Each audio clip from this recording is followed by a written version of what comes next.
Isang mapagpalang araw po sa inyo mga ka-neighbor. Andito po ako ngayon sa aking small store. Ayan, ang aking school supply.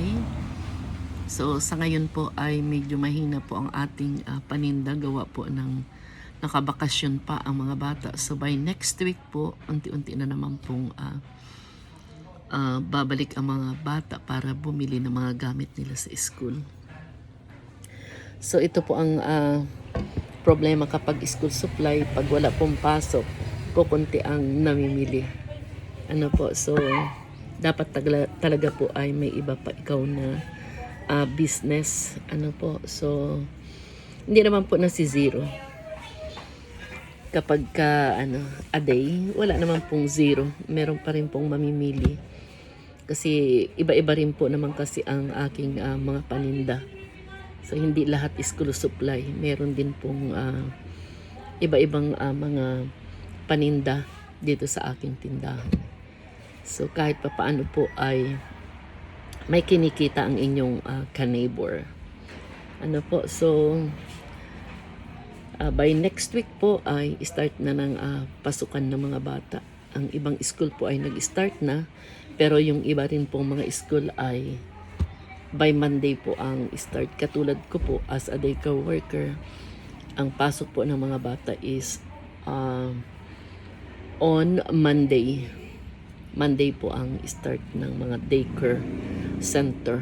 Ano po, so ngayon naman pong umaga, hapon na po, ay makulimlim po ang ating panahon. It's a cloudy day. So maulan, maulap, pabugso-bugso ang ulan, pabugso-bugso ang ambon. So konting ingat po mga ka-neighbor dahil uso po ngayon ng mga ubo at saka sipon. Talaga pong paglalabas tayo ng bahay, kailangan po ay meron tayong payong or sombrero para nakasupport po sa ating ulo. Kasi po anong bilis pong magkasakit ngayon. May mga lumabas ka lang ng bahay na naambunan ka, sisipunin ka na kaagad. After ng pagsisipon, ang isusunod naman po ay ang pag-uubo. So, konting ingat mga ka-neighbor. Ano po, so parang ang panahon natin ngayon ay laging nag-iinggan na matulog. Pag makulimlim, parang masarap matulog ng matulog. Ano po, so ayan, hindi natin may iiwasan yan dahil yan ang ating kalikasan. Ano po, so kung ano yung panahon na ganyan, ay talagang yan po yun. Hindi natin mababago. Katulad ng halimbawa sa mga palabas sa TV, pindot-pindot lang, pag ayaw mo nun, ililipat mo. So ang ating kalikasan ay hindi po katulad ng TV. Ano po, yan ay kalikasan talaga yan. Ano, kaya konting ingat po tayo. Ano po, kasi napakahirap po kapag meron kang nararamdaman kahit simpleng ubo at saka sipon, tapos may lagnat, ay napakahirap kumilos. Ano po, kaya yun po. Ano, so ayan po, umuulan na naman po dito sa amin. Ayan, so hindi ko lang po alam sa ibang lugar kung umuulan din.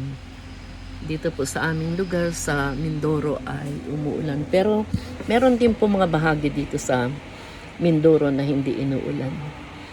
Ano po, akala ko nga po pagka inulan ka sa isang lugar, lahat po ay dama. Yun po pala hindi. Ano po, minsan nga po ay dun sa palengke ay umuulan, dito sa amin sa barangay ay hindi. So yun po, so hindi pare-parehas. Kaya muli po ay Happy New Year sa inyong lahat. At panibagong pakikibaka ngayong 2024. Panibagong buhay. Ano po, at harinawa ang 2024 ay maging mapayapa sa bawat isa at makamtan natin yung mga biyaya na nagmumula sa ating Panginoon. Ano po, more blessings para po lagi tayong merong panggastos sa ating mga tahanan. Ano po? So yun lamang po at muli maraming pong salamat sa inyo sa pag-reviews ng aking mga inablog. God bless po sa inyong lahat.